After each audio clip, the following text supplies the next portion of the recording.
Grazie a Dio ci siamo salvati, è stata un'annata veramente dura, difficile, complicata e chi ne ha più ne mette, un'annata veramente nata male e finita bene alla fine con la salvezza. Ora pensiamo a goderci le vacanze, oggi era importante questo risultato, l'abbiamo ottenuto. È ancora più importante perché questa salvezza ai ragazzi, tutti noi la vogliamo dedicare a una ragazza, una nostra tifosa che al momento non può venire al campo e vogliamo dedicargli sta salvezza. Sono sicura che farà un sorriso a tutto questo.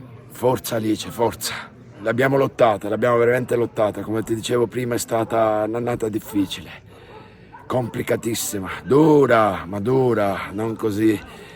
Però abbiamo ottenuto sta salvezza, siamo tutti contenti e l'eccellenza per Gerà c'è la Serie A e la Serie A siciliana, 1400 abitanti, mantenere una squadra in eccellenza lontano dal mondo non è facile, è una situazione difficile e complimenti a chi ci mette soldi, voglia e passione per mantenerla. È stata una bella partita, ci abbiamo creduto, le ultime partite abbiamo sempre lottato, ho avuto la fascia da capitano, ringrazio il mister per la fiducia e niente, si è visto nelle ultime partite che ci siamo uniti, abbiamo dato tutto e penso sia stata una salvezza meritata. Non è un campo perfetto per giocare a calcio, però è una partita in cui se lotti, se dai tutto, riesci comunque a portare a casa il risultato. Abbiamo portato a casa un pareggio e perciò è bastato.